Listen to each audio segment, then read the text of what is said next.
start on the game we both had a bit of a pop at. Yeah, go over for the it. last few weeks is The Medium, which is Bloober Team's new horror game.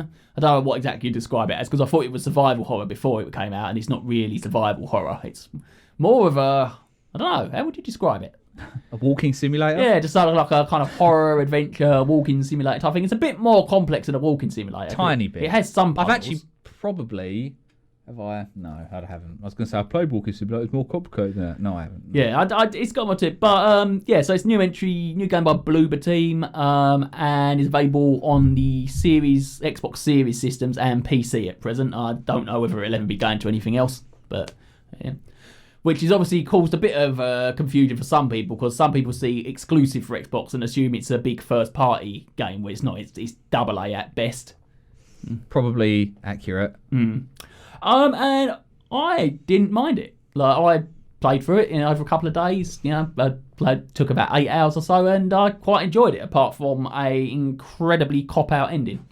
I don't mind it. It's fine. I don't really like the writing. It feels like something's a little bit off and missing. I think it's probably where it's been written in Polish and then translated to an American, I'd imagine. I'd have done better with subtitles then.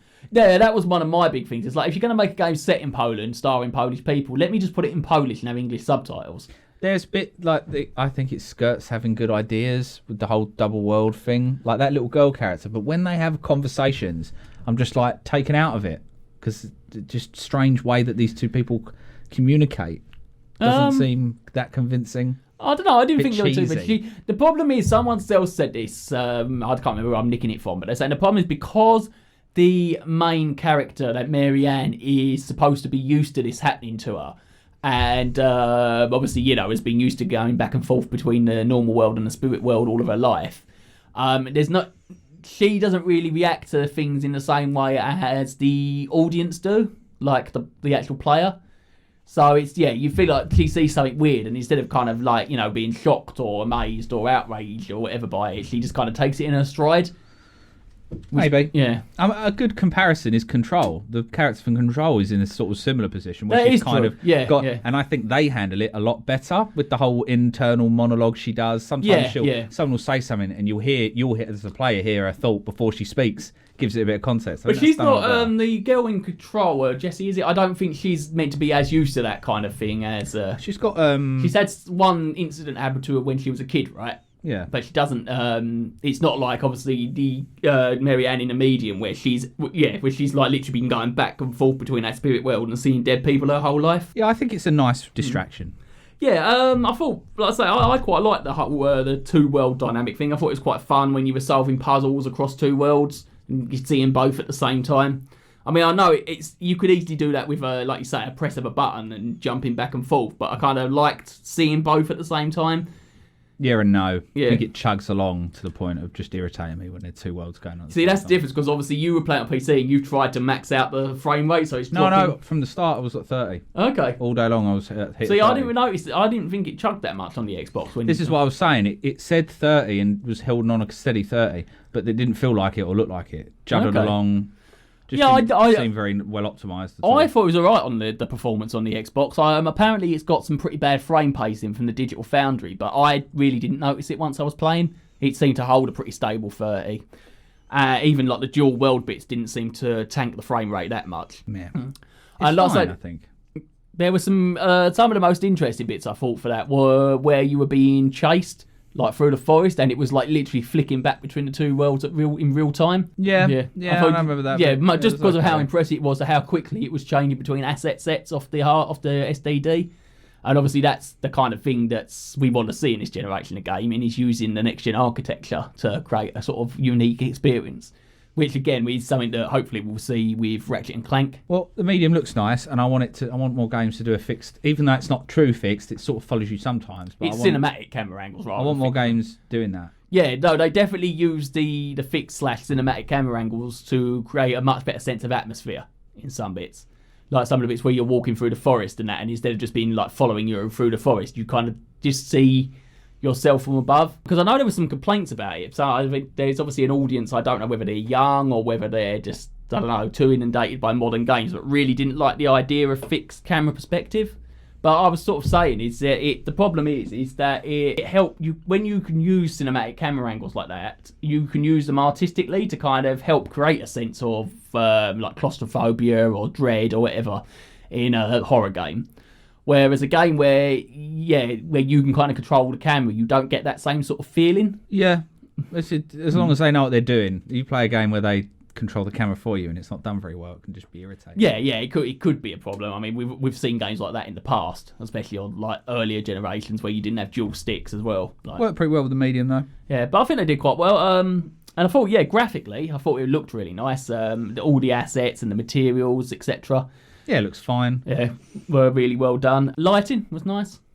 Yeah. It's okay. Yeah, I think it just misses being, like you say, it's a AAA game and pretty good one.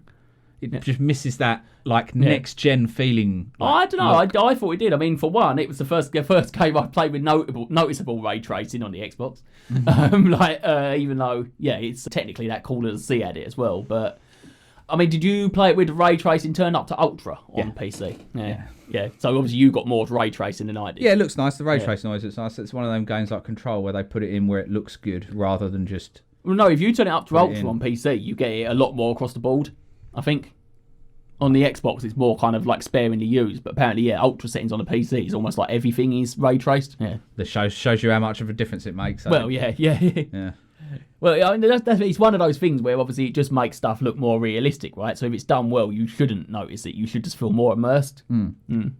But yeah, I was, like I say, quite impressed by it. I would say that I didn't mind writing between characters like you did so much, but I thought that the story was a little bit meandering.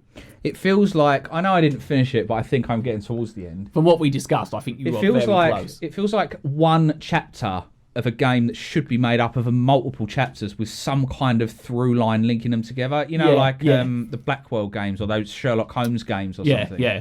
It feels like, the first one. But as I said, it kind of threw me for a loop, because at first it's a story about you, and then it's a story about this other bloke, and then it's a story about a little girl getting nonced, and then it's a story about, like, you again. It was all a bit meandering and unfocused. Yeah. It's like you say, if they had been presented as quite like individual chapters, it might have felt a bit kind of, well, I don't know, more cohesive. Yeah. Yeah, like I say, the ending was just an absolute cop-out. Most horror games are, even the ones I like.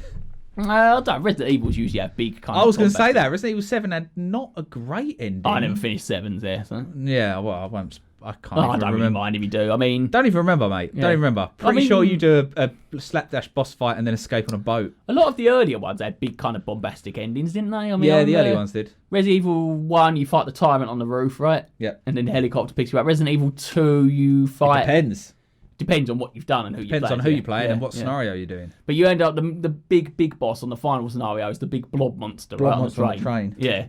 Which is just Birkin, a different version of Birkin. Resident Evil 3, I can't remember. Nemesis. Did you fight Nemesis in that room with the laser? Do you remember you have to like run over to it and set it, then like run around, and Nemesis doesn't look like Nemesis. He's done the old Resident Evil thing where he looks like a big blob monster. Yeah. Okay, no. Oh, yes I do. He turns some weird big dog thing. No? More just a slab that kind of crawls along and shit. Got like big arms. Or something like that. And then there's like a laser you have to set, and when you press the button it's got a timer. Then you have to kind of run around and dodge him for a bit until it goes off twice. Code Veronica, I don't remember that well. I don't remember hardly any about that. Don't you fight Matrix Wesker at the end of number 4, don't you? 4. What, 4? Yeah. I don't think so. Don't you fight? I'm sure Matrix Wesker's like the final boss, where he's zipping and zooming around everywhere. Not sure. I don't think I didn't think 4 had much ties to. Or maybe that's classic. No, Wesker's definitely. Do you mean 5? No, 4. Wesker's definitely in 4. That's where they kind of changed his look to the whole leather jacket and sunglasses thing. Can't even remember. Yeah. I don't really like 4. I know everyone loves 4. 5, you fight mutated Wesker in a volcano. Yeah. That's where it gets really stupid. Punch a rock. Yeah, that's it. Yeah, no time for Resident Evil 5. 6 I've never played. Someone edited, there's like 1,000 mods of Resident Evil 2 remake. Yes, The like change the skin of what's it called? The type. What do we call it? What are we calling it in Resident Evil 2? Mr. X. Oh, Mr. X, yeah. They've modded the skin of it. Like one of them has modded it to the big muscly Chris Redfield from 5. Stalking Leon. Oh, that's good. Yeah. 6 I never played, and 7 I didn't finish. So. Oh, I really like 7. I might play through 7 again. Might be worth it. Remind yourself before 8 or Village. Might get it on PC, but it's one of those games that looks great on PC on perk. Did they ever put the VR mode into the PC version, or is that still PlayStation exclusive? Not sure. Yeah. Imagine that. Nah, I don't really want to play that in VR. No? No, it might make me feel not good. Worried about getting virtual PTSD? Yes, a little bit, yes. It's not a nice place to be, that game. I played a little bit of it in VR. It was immersive. Do you know what? It was just a bit pixely on PlayStation.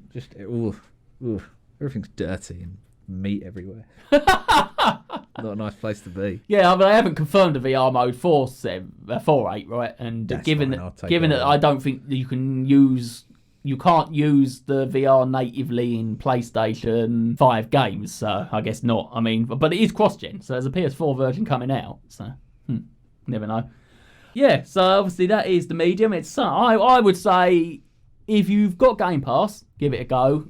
If you've not, got Game Pass, why haven't you already? Yeah. If you've got Game Pass, give it a go. I mean, it's a fun 8 hours. I don't think you'll regret your time spent with it. No, I already like it a bit by dedefault because it's a single-player horror psychological thriller. Story-based game. It's not the most amazing game in the world, but it's got some interesting ideas. It definitely is worth being experienced. If you don't have Game Pass, I would say probably wait for it to drop to like 20 quid or so. Which won't take long with a game like that. Yeah, I don't think so at all. No. And if you've not got an Xbox or PC, then you're out of luck, I guess.